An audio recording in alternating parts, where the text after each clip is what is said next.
What's up, everybody? I'm Kim Horcher here at San Diego Comic-Con for a special edition of the Daily Fix. Coming up, we have Deadpool and Wolverine making news and more on Inside Out 2. This is the Daily Fix.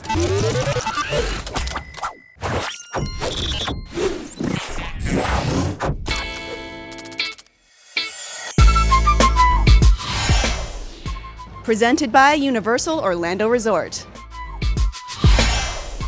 Deadpool and Wolverine is definitely a Marvel Cinematic Universe movie, but should it be considered part of one of the MCU's phases? Marvel is currently working its way toward the end of Phase 5, which kicked off with Ant-Man and the Wasp: Quantumania in February 2023 and ends with the May 2025 launch of Thunderbolts. Deadpool and Wolverine is the only MCU movie this year, but according to the people behind it, it shouldn't be considered part of Marvel's phase structure, even if technically it is a part of Phase 5.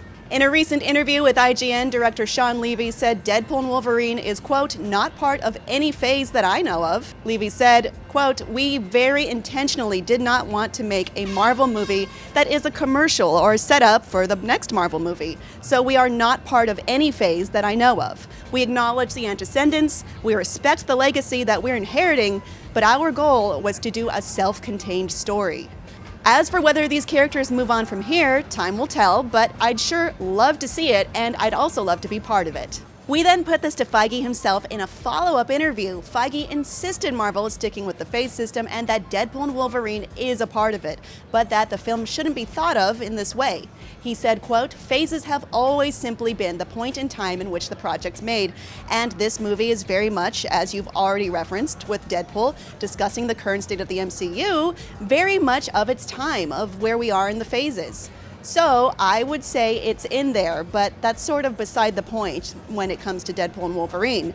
Deadpool and Wolverine occupies a unique spot in the MCU then, which sparks obvious questions about whether or not the two characters are now set to appear in future superhero team-up movies. Maybe we'll find out more during Marvel's hotly anticipated panel at San Diego Comic-Con. Moving on, Inside Out 2 has officially surpassed Frozen 2 to become the highest-grossing animated movie of all time. Global box office earnings currently stand at $1.5 billion, but its theatrical run isn't over yet. Pixar celebrated this big milestone on Twitter with an adorable piece of art featuring Inside Out 2's emotions and a message from director Kelsey Mann and producer Mark Nielsen. Quote, we are absolutely blown away by all the love for Inside Out 2 from around the world, the message reads. Thank you for joining us on this incredible emotional roller coaster. Walt Disney Animation Studios sent its own congrats to Inside Out 2 with an adorable crossover image, including a few Frozen characters. Frozen 2 is the film Inside Out 2 leapt over. Alongside becoming the highest-grossing animated film of all time, Inside Out 2 is also the 13th highest-grossing film in global box office history. It currently sits behind Top Gun: Maverick, Furious 7, The Avengers, and more. Inside Out 2 has a few more accolades to celebrate as well, including being the fastest animated film to gross $1 billion globally. It did that in 19 days, the highest grossing movie of 2024, and the only one to cross $1 billion, the biggest global animation opening of all time, and second biggest domestic animation opening. This is a big win for Pixar after a rough few years that began with the COVID-19 pandemic, which caused Disney and Pixar to release Onward digitally just 2 weeks after it was released in theaters. Pixar's next 3 films, Soul, Luca, and Turning Red, all were released exclusively on Disney+, and while Lightyear marked the return of Pixar films in theaters, it only earned $226 million globally. Following Inside Out 2, Pixar is hard at work on Elio for 2025 and Toy Story 5 for 2026.